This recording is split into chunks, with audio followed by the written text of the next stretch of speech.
البهو هبت رياح هباء فطار القصيد يحاكي الهوى رياح السموم وخوف الغيوم تنادي ألا من جلا من البهو هبت رياح هباء فطار القصيد يحاكي الهوى رياح السموم إن الحمد لله والصلاة والسلام على رسول الله أما بعد আখিরুজ্জামান সিরিজের দ্বিতীয় পর্বে আমরা কিয়ামতের বড় বড় আলামতগুলো সংক্ষেপে আলোচনা করেছিলাম।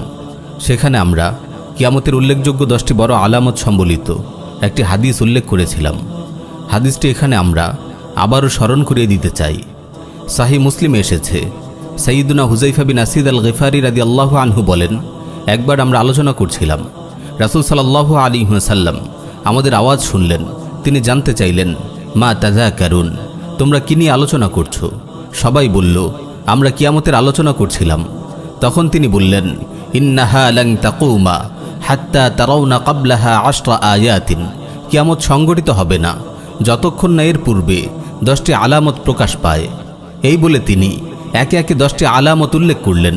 তিনি বললেন, 1 ধোঁয়া, 2 দাজ্জাল, 3 দাব্বাতুল আরদ, 4 পশ্চিম দিকে সূর্যোদয়, 5 আসমান থেকে ঈসা আলাইহিস সালামের অবতরণ, 6 ইয়াজুজ মাজুজের আবির্ভাব, 7 প্রাচ্যে ভূমিধস, 8 পাশ্চাত্যে ভূমিধস, 9 জাজিরাতুল আরবে ভূমিধস, 10 ইয়েমেন থেকে প্রকাশিত আগুন যেটি সকল মানুষকে হাসরের ময়দানে সমবেত করবে। এছাড়াও অন্যান্য অনেক হাদিসে আরও আলামতের কথা এসেছে। প্রিয় ভাই ও বোন, আমাদের পরবর্তী আলোচনা এই হাদিসকে সামনে রেখেই হবে। আমরা আগেও বলেছি, কিয়ামতের বড় আলামতগুলো একের পর এক বিরামহীনভাবে প্রকাশ পেতে থাকবে। তাসবির সুতা ছিঁড়ে গেলে যেমন দানাগুলো একের পর এক খসে পড়তে থাকে। মুস্তাদরাকে হাকিমে বর্ণিত একটি সাহিহ হাদিস এসেছে, রাসূল সাল্লাল্লাহু আলাইহি ওয়াসাল্লাম ইরশাদ করেন, আল আমারাতু খারাজাতুন মানজুমাতুন বিসিলকিন ফাইযা ইনকাতা আস-সিলকু তাবিআ বা'দুহু বা'দা। কিয়ামতের আলামতগুলো সুতোয় গাঁথা পুঁতির মতো। যদি সুতোটি ছিঁড়ে যায় তবে পুঁতিগুলো একের পর এক খুলে পড়তে থাকবে। যাই হোক, এবার আমরা আখিরুজ্জামানের ঘটনা প্রবাহে ফিরে আসি। সাইয়্যিদুনা ঈসা আলাইহিস সালামের শাসন আমলে মানব জাতির যে সোনালী অধ্যায় রচিত হয়েছিল, পৃথিবীর প্রতি ইঞ্চি ভূমি যেভাবে ইসলাম ও কল্যাণে ভরে গিয়েছিল, তার ওফাতের পর ধীরে ধীরে ইসলাম আবার দুর্বল হতে থাকবে। চারদিকে ফিতনা ও পাপাচার আবার মাথাচাড়া দিয়ে উঠবে। ইসলাম আবার জাহিলিয়াতের আধারে হারিয়ে যেতে থাকবে। একসময় ইসলাম একেবারেই মুছে যাবে।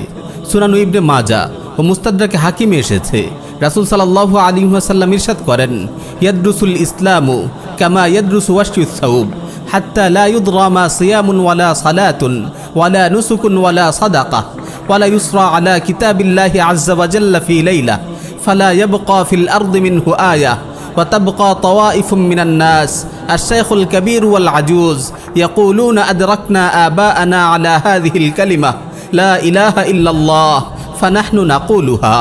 ইসলাম মুছে যাবে যেভাবে পুরাতন কাপড়ের নকশা মুছে যায়। অবস্থা এমন পর্যায়ে পৌঁছে যাবে যে কেউ জানবে না রোজা কি, নামাজ কি, কুরবানি কি, যাকাত কি। এই সময় এক রাতে পৃথিবী থেকে আল্লাহর কিতাব কুরআনুল কারীম এমনভাবে হারিয়ে যাবে যে একটি আয়াত আর অবশিষ্ট থাকবে না। মুসলিমদের কিছু কিছু গোত্র অবশিষ্ট থাকবে, যাদের বুড়ো বুড়িরা বলবে, আমরা আমাদের বাপ দাদাদের কালিমা লা ইলাহা ইল্লাল্লাহর উপর পেয়েছি, তাই আমরাও এই কালিমাটি বলি। সুনানু দারিমিতে বর্ণিত একটি সাহিহ হাদিস এসেছে, রাসূল সাল্লাল্লাহু আলাইহি ওয়াসাল্লাম ইরশাদ করেন, লা ইউসরায়ান্না আলাল কুরআনি যাতা লাইলা লা ইউতরাকু আয়াতুন ফি মুসহাফ ওয়ালা ফি কলবি আহাদিন ইল্লা রুফিআত। এমন এক রাত আসবে যখন কুরআনের সবগুলো আয়াত তুলে নেওয়া হবে, কোনো মুসহাফে কিংবা কারো অন্তরে একটি আয়াতও থাকবে না। এই দিনগুলোতে মানুষ বাইতুল্লাহর হজের কথাও ভুলে যাবে। হজ বলতে আর কিছুই থাকবে না। মুস্তাদরাকে হাকিমে সহিহ সনদে বর্ণিত হয়েছে, রাসূল সাল্লাল্লাহু আলাইহি ওয়াসাল্লাম ইরশাদ করেন, লা তাকুমুস সাআহ হাত্তা লা ইউহাজ্জাল বাইত। ততক্ষণ পর্যন্ত কিয়ামত হবে না যতক্ষণ না বাইতুল্লাহর হজ বন্ধ হয়ে যায়। অবশেষে কাবা ঘর ভেঙে ফেলা হবে।